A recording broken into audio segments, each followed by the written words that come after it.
오늘 어린이 주일인데요. 그동안 살펴보던 고린도전서 맥락을 이어갑니다. 사족처럼 말씀드리는 것은 가끔 이 어린이 주일처럼 이제 절기가 오면 왜 교회력에 따라 설교를 하지 않느냐 불편하신 분들이 계십니다. 저한테 메일도 보내고 카톡도 보내고 그러는데, 원래 기독교 전통에서 은밀한 교회력은 예수님의 생애와 관련된 것만 교회력입니다. 그리고 우리가 지키는 어린이 주일, 어버이 주일 같은 경우에는 신앙의 덕을 위해서 지키는 기념일이라고 보면 돼요. 그러니까 여러분들 오해를 하지 않았으면 좋겠고, 그 다음에 우리는 장로교회, 개혁교회입니다. 그러니까 카톨릭이나 동방정교회는 교회력에 따라서만 신부들이 설교해야 됩니다. 다른 본문 정하면 안 됩니다. 그러나 우리는 그렇지 않다는 것을 말씀드리면서, 신앙은 예배를 통해 자기 신앙 지식을 확인하는 시간 아니죠. 내 경험이 옳다는 것을 그렇게 고집하는 시간도 아니죠. 여러분은 하나님 앞에 서서 순서와 절차를 따라 내 전부를 하나님 앞에 드리는 그런 시간이 되어야 됩니다. 그러니까 좀 오해하지 마시고 그렇게 쭉 좀 잘 따라왔으면 좋겠습니다. 수년 전입니다. 저한테 한 통의 전화가 왔습니다. 여러분도 그렇겠지만 진짜 친한 사람과 알기는 알지만 그렇게 많이 친하지 않은 분이 계실 겁니다. 그런 분입니다. 제 선배 목사인데요. 오랜만에 전화가 왔어요. 오랜만에 전화가 와가지고 김 목사 잘 지내냐 그렇게 얘기해요. 예, 그냥 잘 지내고 있습니다 했더니 첫 마디가, 김 목사, 고소나 고발은 어떻게 하는가? 그런 거예요. 황당하잖아요. 제가 저희 교회 부임하자 말자 사실은 목사들한테 겪은 일이 많아서 그 얘기를 하는 순간 제 속에서 불이 확 올라오는 거예요. 그러나 좀 자제를 하고 제가 물었습니다. 뭐 때문에 그러십니까? 했더니 자기 교회의 재정을 맡고 계신 분이 재정사고가 일어난 거예요. 그래서 당사자를 만나가지고, 교회 대표들 만나가지고, 장로님들하고 만나가지고 얘기를 하니 교회 피해를 보상하겠다, 회복하겠다 했다는 거예요. 근데 상당 시간이 지났는데 그렇게 이행하지 않을 뿐만 아니라 전화를 하면 자꾸 끊어버린다는 거예요. 그래서 교회에서 결정하기를 이젠 더 이상 어떻게 할 수 없으니까 법적인 조처를 취합시다 했는데, 자기는 그런 경험이 없어서 김 목사가 그런 일 많이 했을 것 같아서 내가 전화를 했다. 제가 한마디 했습니다. 저는 그런 적 한 번도 없습니다 했더니 당황하는 게 느껴져요. 그러면서 이런저런 변명을 하더라고요. 근데 제가 정말 빈정이 상한 게 뭔지 아십니까? 제가 말씀드린 것처럼 정말 부임하고 곤란을 겪을 때는 그분은 뭐 많이 만난 것은 알지만 가끔 저를 만날 기회, 얘기할 기회가 있으면 앵무새처럼 무슨 법칙을 자꾸 얘기하는 거예요. 진실이 뭐냐? 네가 얼마나 아프고 고통스럽냐 하는 것은 전혀 안중에 없고, 목사니까 이렇게 해야지. 근데 자기 문제가 생기니까 왜 견디지 못하고, 왜 참지 못하고, 왜 사랑하지 못하느냐 하는 거예요. 자, 제가 이 얘기를 말씀드리는 것은 고린도전서 6장이 또 더 나아가서 고린도전서 13장이 너무 조국교회에서 오해가 많기 때문에 제가 제열을 말씀드립니다. 자, 고린도전서 6장을 흔히 교회 문제로, 교인들 간의 문제로 세상 법정에 송사하지 마라, 고발하지 마라 이렇게 이해를 합니다. 맞습니다.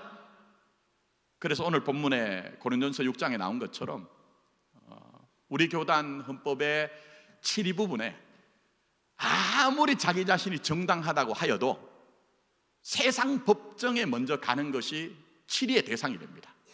그러나 물론 오늘같이 이런 시대에는 힘이 있는 자들 때문에 그것조차 지켜지지 않습니다. 그러나 어쨌든 성경의 정신은 그겁니다. 그러나 오늘 고린도전서 6장 말씀에 송사하지 마라 이렇게만 결론 내리면 이게 만만치 않은 문제입니다. 실제로 만만치 않은 문제입니다. 평면적으로, 단편적으로 이해할 본문이 아니라는 겁니다. 여러분에겐 별로 관심이 없겠지만 교회사 속에 이런 일이 있었습니다. 여러분, 우리나라가 일제치하에 가장 오욕이 뭐였죠?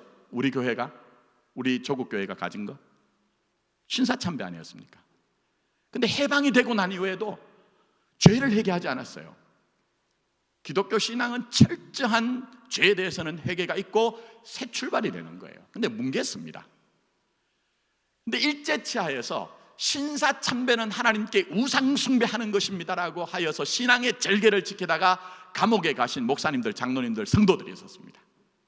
나와봤더니 이제 해방이 되었더니 자꾸 해결을 하지 않는 거예요.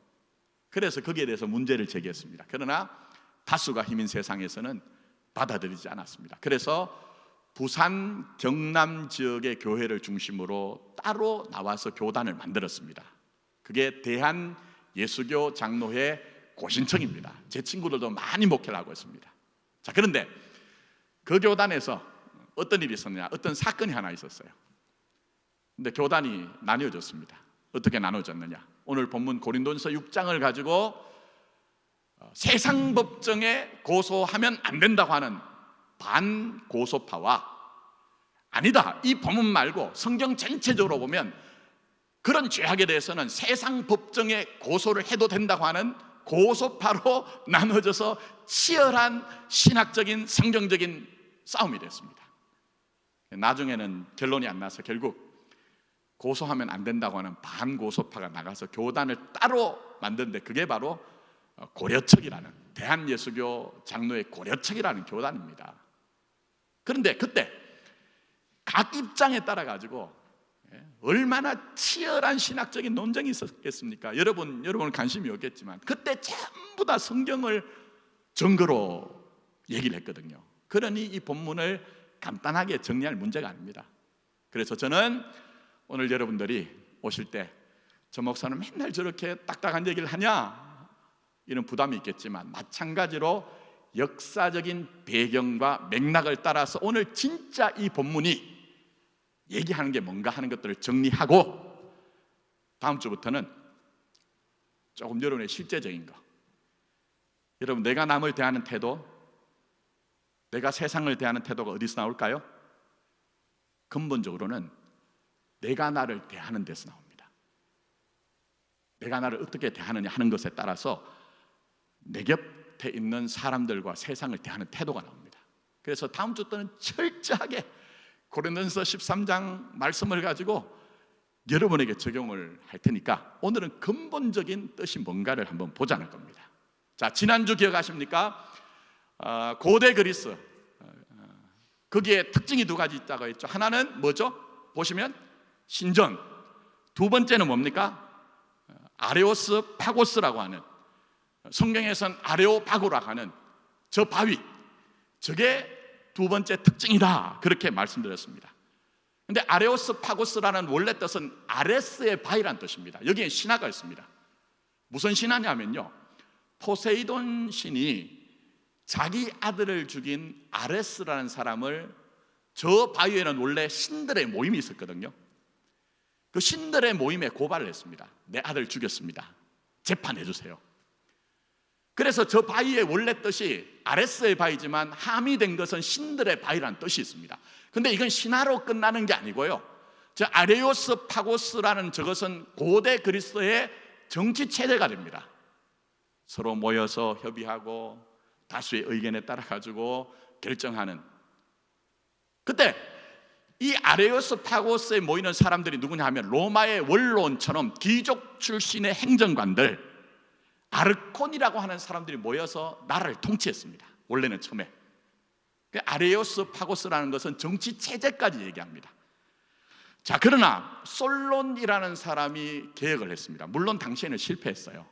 그러나 시간이 흐르면서 귀족에게만 주어진 권한이 제한이 되면서 평민들 가운데, 일반 시민들 가운데 제비뽑기하는 것처럼 뽑힌 사람들도 아르콘이 됐습니다. 그런데 여러분, 오늘 같은 민주주의가 어떻습니까? 완벽합니까? 완벽하지 않죠.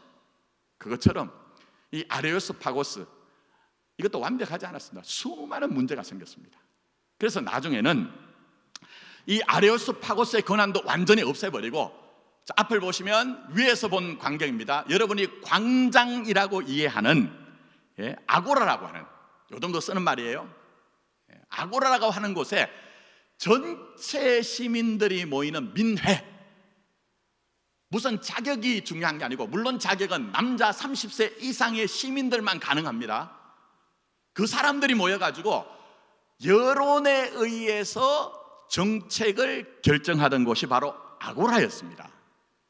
근데 이때 중요한 것은 입장에 따라 다른 사람들이 각 그 입장에 따라서 나와서 의견을 피력하겠죠.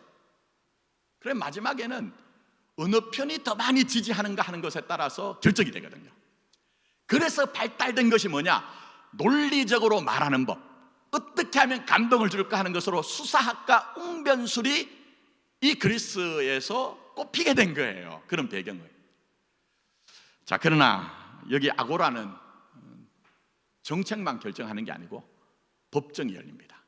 물론 다 모든 시민이 모이는 것은 아니고, 말씀드린 것처럼 만 30세 이상의 남자들 가운데 오늘로 얘기하면 배심원처럼 뽑힌 사람들이 이제 재판을 하는 곳이에요. 자, 그런데 여기서 제가 말씀드릴게요. 앞을 한번 보십시오. 뭔 것 같습니까? 도자기 파편입니다. 도편. 저기에 뭐가 쓰여 있죠? 이름이 아테네입니다. 모든 게 다 동일한 건 아니고요. 스파르타는 함성이 어느 편이 더 큰 것으로 하는 것으로 이제 결정을 했습니다만, 이 아테네에서는 도편에다가 사람 이름을 씁니다. 저게 뭐냐 하면, 공직에 있는 사람이 우리 사회에 해악을 끼쳤느냐 끼치지 않았느냐 하는 문제가 발생하면 그게 이름을 써가지고 약 6천 명의 사람이 그 사람의 이름을 쓰면 그 사람은 아테네에서 추방을 당합니다. 10년 정도를 돌아오지 못합니다. 근데 이 도편 추방의 대표적인 인물이 누구냐 하면, 여러분 역사에 조금 관심이 있으시면 살라미스 해전이라고 들어보셨습니까? 살라미스 해전은 뭐냐 하면, 그리스 전에 세계 최강국이 어디였죠? 그 당시에 지중해 연안에 페르시아였습니다. 페르시아는 어마어마한 국력과 군사력을 가졌거든요. 근데 그리스와 이제 전쟁이 일어났는데 어느 누구도 그리스가 이기지 못한다고 생각했습니다. 그러나 살라미스 해전에서 이 페르시아가 결정타를 맞고 몰락합니다. 그리고 그리스가 최강국으로 올라서는데, 이때 테미스토클레스라고 하는 전쟁 영웅이 있었습니다. 전쟁 영웅. 근데 이 사람에게 고소가 들어온 거예요. 테미스토클레스가 우리 아테네를 해치는 자이다. 그래서 아까 보여드린 아고라에서 재판이 열렸는데, 이 사람이 결국 6천 명 이상의 도편이 나와가지고 쫓겨나서 타지에서 죽었습니다. 근데 그때 이 재판이 어떻게 이루어졌느냐? 정적들이 도편에다가 글자 모르는 사람들에게 이 사람의 이름을 새겨가지고 수천 개, 수백 개를 나눠줬다는 거예요. 여기서 세상 법정 아고라의 속성이 보여집니까? 어떻게 하든지 내 편의 사람들을 많이 만들어서, 진실은 어디 가도 좋으니 어떤 방법이든지 그것을 획득하고자 하는 그런 어떤 현실들, 그게 바로 세상의 법정 아고라에서 일어났다는 거예요. 그래서 보시면 이 아고라에 뭐가 있느냐, 이제 베마, 그 다음 보여주십시오. 베마 혹은 비마라고 하는 헬라어로 이제 그렇게 얘기하는 연설단이 있었습니다. 저기 이제 보시면 위에는 베마라고 돼 있고, 위에가 베마입니까? 비마라고 돼 있고, 밑에는 베마라고 돼 있을 겁니다. 제가 잘 안 보여서 그렇습니다. 이 연설단에서 각 입장에 선 사람들이 나와서 자기 입장을 피력하겠죠. 그 다음 한번 보여주십시오. 자, 위에서 내려본 광경입니다. 그런데 이 아고라의 흔적, 베마, 비마의 흔적이 신약 성경에 나옵니다. 신약 성경에. 자, 대표적으로 두 군데만 읽어드릴게요. 잘 한번 들어보시고, 세상과 교회가 뭐가 다른지를 여러분 여기서 찾아내셔야 됩니다. 그래야 진짜 신앙의 진리를 알거든요. 자, 한 군데 읽어드립니다. 로마서 14장 10절에서 12절. 우리가 다 하나님의 어디 앞에 서리라고요? 심판대 앞에 서리라. 이러므로 우리 각 사람이 자기를 하나님께 자백하리라. 과거 성경에는 직고하리라 얘기했어요. 그 다음에 고린도후서 5장 10절. 이는 우리가 다 반드시 어디죠? 그리스도의 심판대 앞에 나타나게 되어 각각 선악간에 그 몸으로 행한 것을 따라 받으려 함이라 얘기했습니다. 자, 세상의 법정 아고라는 뭐가 의입니까? 의가 어디에 있죠? 사람들에게 있습니다. 사람들에게 있습니다. 심지어 진실은 사라진다 할지라도 이기면 되기 때문에 사람들을 선동하고 추동하여 그들에게 감동 줘서 더 많은 표를 얻으면 되는 곳입니다. 왜요? 그렇기 때문에 사람들이 궁극적인 의가 됩니다. 그러나 교회는 그렇지 않다는 거예요. 우리의 의는 누구십니까? 하나님입니다. 죽으시고 부활하셔서 우리의 의의 마침이 되신 예수님이 우리의 의가 되십니다. 그 차이를 얘기하는 거예요. 이 심판대라는 것을 무시무시하게 생각하지 마시고, 제가 또 그까지는 안 하겠습니다. 시상대라는 의미가 있습니다. 그야말로 여러분이 세상의 가치관을 따르지 않고, 물론 우리 몸으로는 세상을 삽니다. 그러나 세상에 속한 자가 아니라 예수 그리스도를 십자가에 내려주신 아버지의 사랑 가운데 구별되어 그의 의에 충만함으로 살아간다는 것이 우리 인생이라는 것을 알고 주의 의편에 선다면 그게 우리의 영광이라는 거예요. 그 대단함, 그 깊이, 그게 교회와 여러분에게 주어져 있다. 그것을 지금 사도께서는 양보하지 않고 우리에게 말씀하고 있는 것입니다.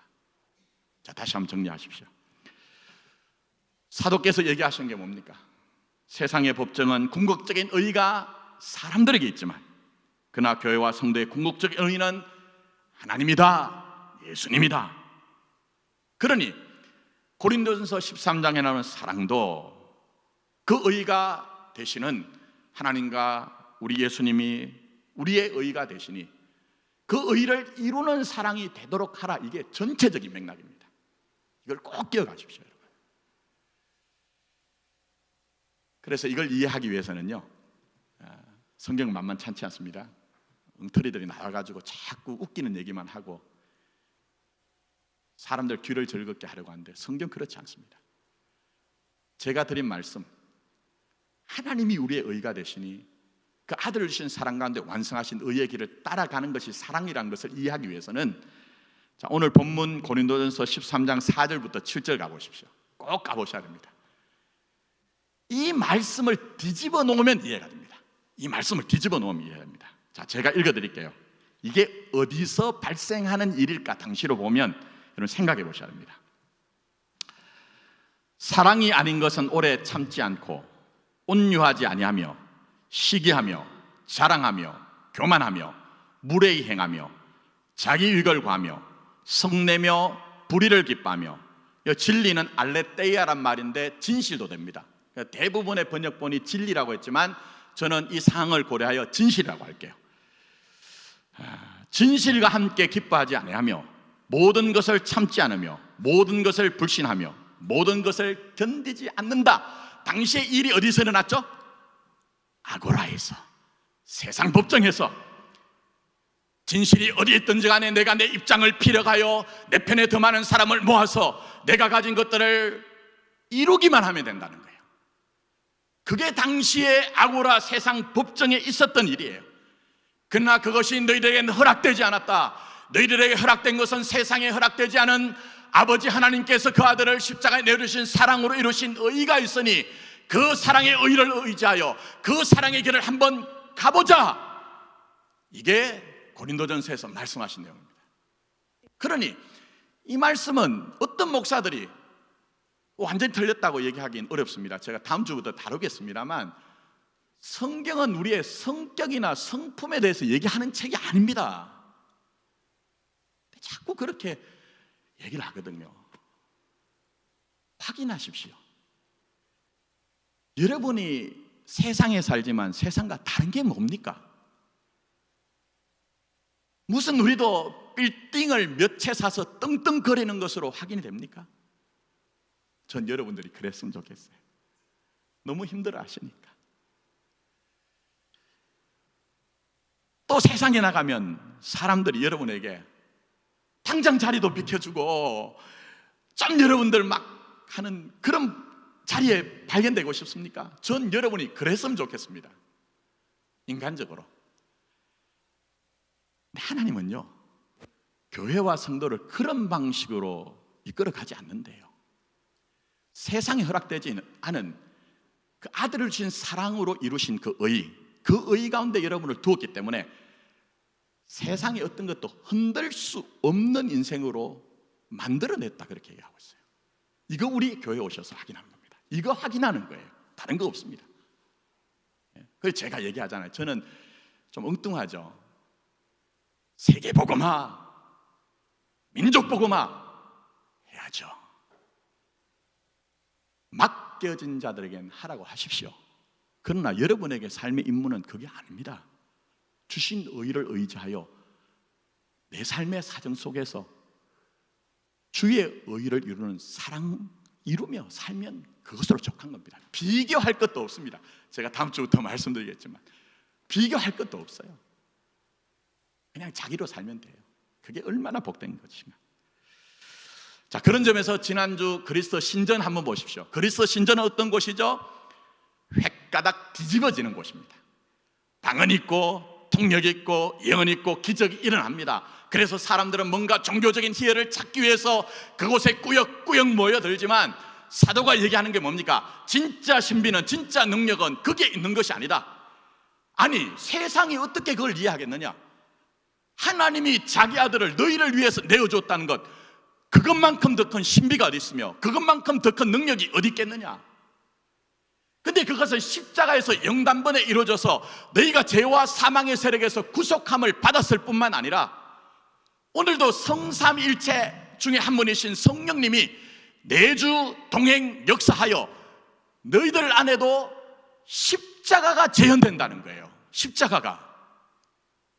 여러분 지금까지 사신 세월과 인생의 사정 속에 내가 세상과 구별되는 게 뭡니까? 남들은 자기 인생 산 것에 대해서 전부 다 세상적인 조건 갖다 붙이잖아요. 물질 가지고, 권세 가지고, 명예 가지고, 사람들의 어떤 지지와 격려를 가지고 그렇게 보잖아요. 근데 우리는 다 십자가예요. 십자가 아닌 것이 어디 있던가요? 십자가 아닌 것이. 그게 진짜 복이거든요. 그게 진짜 복이거든요, 여러분. 그게 특권입니다. 영광입니다. 그래서 사도께서 말씀하신 게 뭡니까? 그렇게 성령님이 내주 동행 역사하여 십자가 역사가 있음으로 말미암아 너희는 신전 찾지 마라. 너희가 성전이다. 그러니 너희 교회는 어떻게 된다고요? 신전으로 찾지 말고 성전된 너희가 교회를 십자가의 능력이 나타난 곳으로 이해를 하고 하나님의 의를 붙들자. 너희 인생도 마찬가지다. 이걸 말씀하셨잖아요. 근데 오늘 이 세상 법전과 관련해서도 마찬가지입니다. 지금까지 설명드린 것처럼 세상의 사람들은 궁극적인 의가 자기 자신이나 아니면 다른 사람들에게 있다고 생각하지만 너희의 의는 의의 마침이 되시는 예수께 있다. 그러니 단순하게 생각하지 말자. 단편적으로 생각하지 말자. 너희 인생이 이미 예수의 십자가 안에 있으니 영원에서 영원까지 하나님의 의가 가동되어 하나님의 의 쪽으로 끌고 가고 있으니 십자가 붙들고 살아보자. 그걸 지금 얘기하고 계신 거예요. 그러니 당시로 보면 아고라 따라가면 안 되겠죠. 오늘로 얘기하면 세상 풍조를 따른다고 에베소서에서 얘기한 것처럼 세상의 가치관이 아니라는 것이죠. 그걸 우리가 이해를 해야 되는 것입니다. 자, 이런 배경에서 이제 고린도전서 6장을 봐야 되는데 만만치 않은 본문이에요. 그래서 그냥 필요한 부분만 본적으로 옵니다. 자, 6장 1절 가보세요. 너희 중에 누가 다른 이와 더불어 다툼이 있는데 구태여 했습니다. 구태여, 불의한 자들 앞에서 고발하고 성도 앞에서 하지 않느냐라고 얘기하였는데 당시도 그런 사람이 있었어요. 근데 구태여라는 톨마이라는 말을 붙여놔서 왜 말을 붙여놨을까요? 세상과 구별된 하나님의 의가 너희 안에 있는데 구태여 세상까지 끌고 가느냐? 이 얘기예요, 이 얘기. 그러니까 우리 안에 있는 하나님의 의를 확인하라는 얘기입니다. 그 얘기입니다. 자, 그 다음 여기서 주의할 것은 불의한 자들 이러면 여러분 생각에 교회 안 나오는 인간들은 다 불의한 것이지 이렇게 취급하면 안 됩니다. 당시로 얘기하면 예수 믿는 사람이 많았을까요? 적었을까요? 아주 적었습니다. 법정이 열려도 그 가운데 예수 믿는 사람은 너무너무 적었거든요.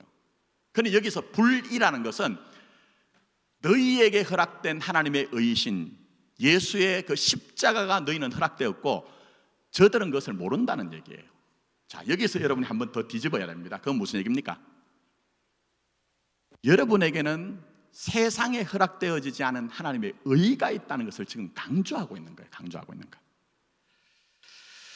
자, 그러면서 2절 3절에 성도가 세상을 판단하고 성도가 천사를 판단할 권능이 있다는 것도 바로 그런 얘기죠.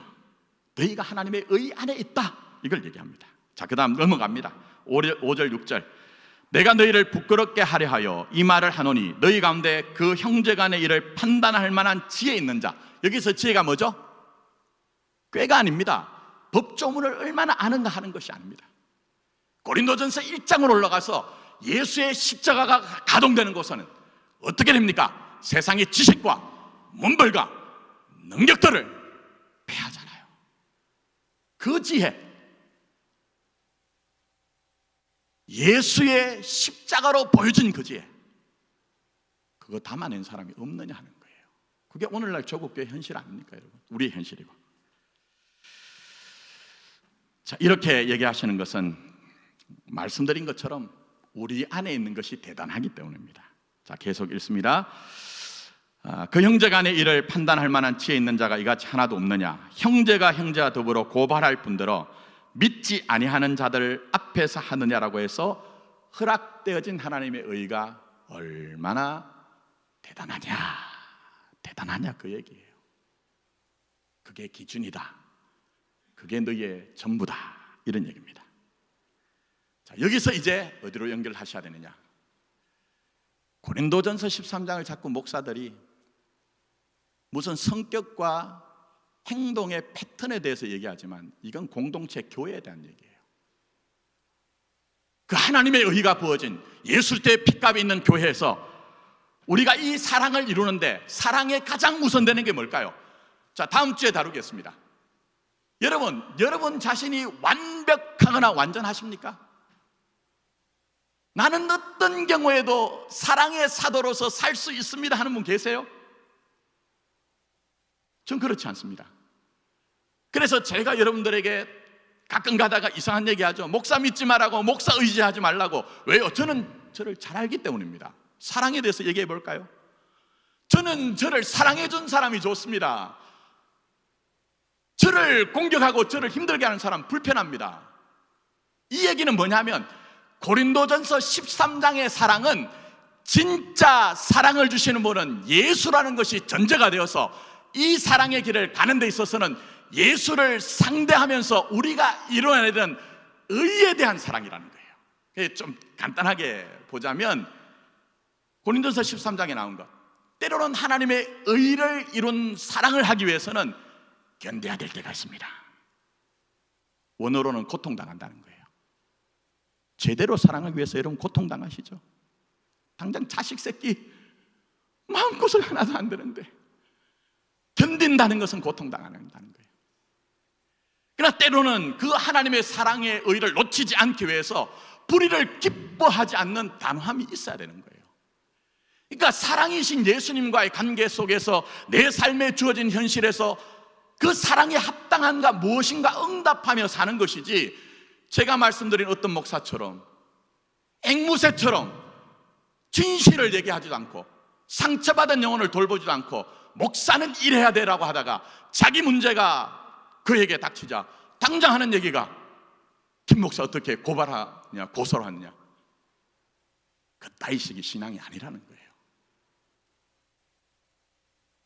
그러니 다시 한번 강조드릴게요.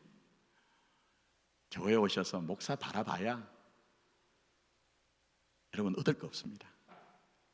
그게 어디서 드러나죠? 저희 아내 만나가지고 목사님 어떤 사람이에요 하면 제가 사람만 봤으면 결혼 안 했을 거예요. 이거로 증명됩니다. 이거로 증명됩니다. 여러분 목사 위대하지 않습니다. 그따위식으로 하는 목사들은요 전부 다 거짓 선지자입니다. 저는 여러분과 똑같은 형제 중에, 하나님의 자녀 중에 부름받아서 말씀을 전하는 직임을 가지고 살 뿐이에요. 그러니 사랑은 주님께 있습니다. 사랑은 주님께 있습니다. 가야 되는 길이 고달파도 사랑의 주님과 함께 응답하며 사십시오. 그때그때 진실하시면 되고 그때그때 최선을 다하시면 돼요. 다른 거 필요 없습니다. 여러분. 자, 그런 점에서 고린도전서 6장 빨리 정리하고 넘어갈게요.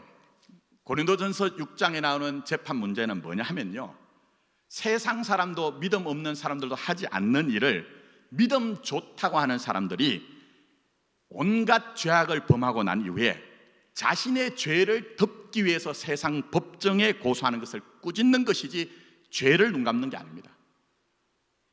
만약 사도 바울이 죄를 눈감았다고 하면 고린도전서에서 고린도 교회의 죄를 지적할 필요도 없었고요, 고린도 후서 가면 얼마나 센 얘기를 하는지, 너희들 그렇게 안 고치고 있는데 내가 다시 간다면 절대 용서하지 않겠다고 강하게 얘기했어요. 그런 점에서 성경을 보실 때 결론이 중요합니다. 결론은 고린도전서 6장 9절 한번 10절 보세요. 11절 한번 보고 눈으로만 보십시오. 9절 10절에 하나님 나라의 유업을 받지 못할 죄의 목록이 나와요.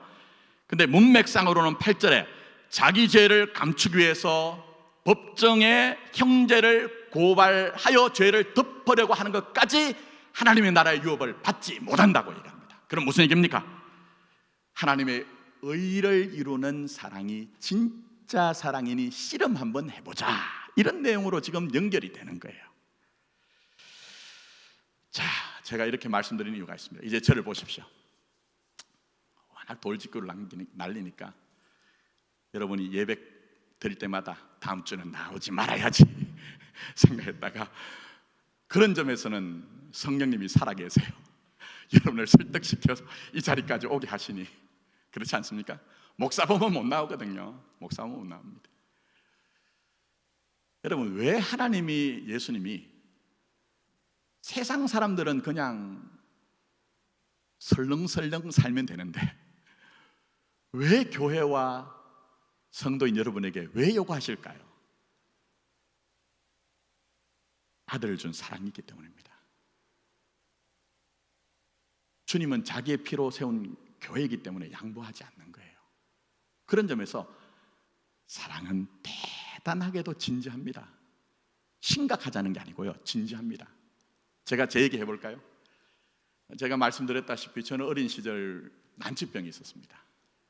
그래서 저는 제가 자란 것이 어머니의 등에서 자랐다고 얘기할 정도로 초등학교 때는 학교를 못 갔습니다. 아파가지고. 근데 저희 어머니는 아직도 저에 대한 기억이 너무너무 좋아요.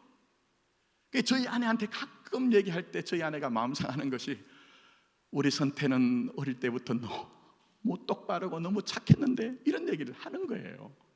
그럼 저희 아내 마음에 뭐가 있을까요? 그럼 나는 자라면서 삐뚤게 자랐나? 시어머니와의 관계에서 당연히 있지 않겠습니까? 그래서 며느리들은 시자 들어가면은 싫어하잖아요. 성경에서도 안 읽는 성경이 뭡니까? 시편. 예? 맞잖아요, 여러분. 근데 제가 기억하는, 저는 그렇지 않습니다. 저희 어머니가 저한테 각별합니다. 형제들과 차별했다는 게 아니고 아픈 손가락이었으니까요. 근데 제가 청소년기에 좀 반항을 했거든요. 저는 의심이 굉장히 많습니다. 성경을 볼 때도 저는 무조건 믿어라 이런 거 싫어합니다. 저는 질문부터 제가 성경을 먼저 묵상할 때 하거든요. 얼마나 의문이 많았겠습니까?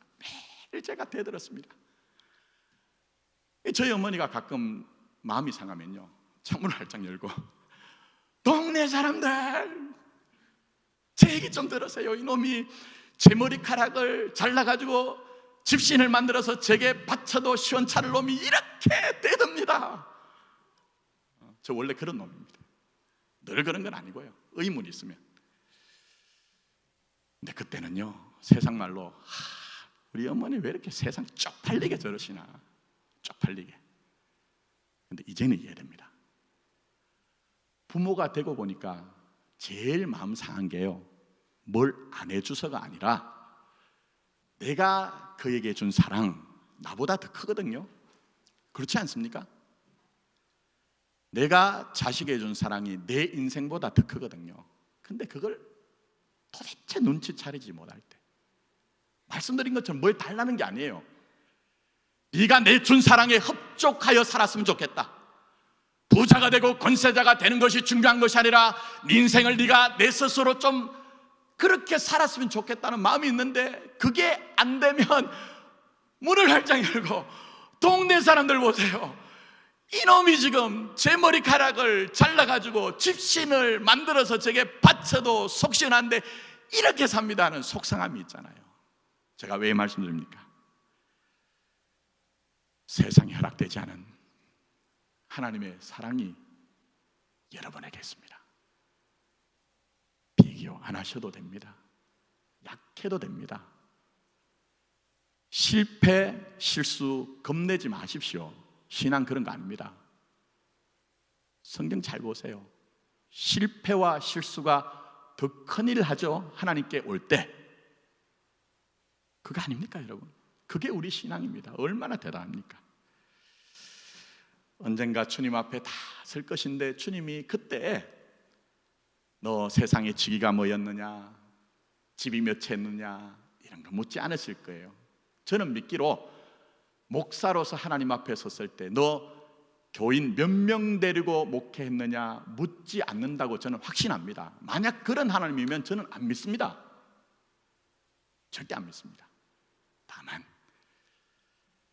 아들을 준 사랑이 네게 있으니, 누구에게 있는 것이 아니라 네게 있으니 네 인생, 네 사정을 그 십자가의 사랑으로 이룬 의로 살아보자. 그럴 때 있는 자체가 내게 영광의 찬송이 된다. 그러니 세상에서 두려워하지도 말고 흔들리지도 말고 십자가 붙들고 나와 함께 살아보자 말씀하고 계신 것입니다. 말씀했습니다. 어떤 분이 저한테 카톡을 보냈는데, 왜 목사님은 예화를 잘 안 하세요? 제 얘기하지, 제 경험 얘기하지 예화는 안 합니다. 역사적으로. 왠지 아십니까? 제가 가만히 생각해 보니까 제 주일학교 때부터 목사님, 전도사님 설교는 하나도 기억 안 나고요, 예화밖에 남은 게 없어요. 예화밖에. 그래서 저는 예화는 하지 않는데, 오늘은 본문과 관련해서 제가 어린 시절 들었던 예화 하나로 마무리하려고 합니다. 저는 나폴레옹 아시죠? 대단한 사람 아닙니까? 근데 그의 희화에 똑같은 나폴레옹이라는 이름을 가진 병사가 있었습니다. 근데 이 친구가 술주정꾼의 늘 싸움꾼이에요. 명령에 불복종합니다.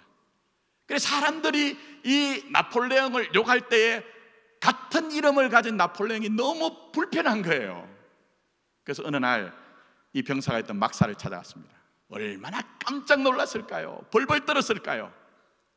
나폴레옹이 얘기합니다. 네가 나폴레옹이냐? 네. 너 나폴레옹이라는 이름을 가지고 내가 듣기로는 술중전에 싸움꾼에 명령복종을 해서 네 이름 때문에 내가 욕되다. 네가 이름을 바꾸든지 삶을 바꿔라. 그렇게 얘기했다는 거예요. 여러분, 여러분의 인생은 예수 안에 있습니다. 그 십자가로 여러분을 안고 가십니다. 그게 바로 구속, 곧 죄사함이라고 얘기합니다. 이건 우리가 죄가 어떻다는 얘기가 아니고요, 이 세상이 죄와 사망의 세력이 가득하지만 그 세상에 너희들을 뺏기지 않겠다는 겁니다. 근데 그것을 믿는 자들에게는 어떤 역사가 있죠? 예수 이름에 권세를 주셨다고 얘기하고 있어요. 권세를.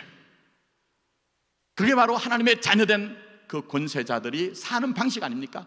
그러면 우리는 그 아름다우신 예수의 이름으로 사는 거예요. 그게 다른 것이 아니고, 제가 말씀드린 것처럼 세상 끝날까지 주신 하나님의 사랑 의지하여 하나님이 의의 길 가라 할 때 쉽지 않지만 가보는 겁니다. 그럴 때 어떤 역사가 있을까요? 이 성경에서 약속한 약속이 확인이 됩니다. 그러니 사랑하라는 것은 임무가 아니고요, 여러분이 주신 축복입니다. 축복. 교회 주신 축복입니다. 특권입니다. 그러니 주신 하나님의 의를 이룬 사랑 의지하여 한번 살아보십시오. 그래서 여러분 자신이 하나님의 영광의 면류관이 되는 복이 있기를 예수님의 이름으로 축복합니다.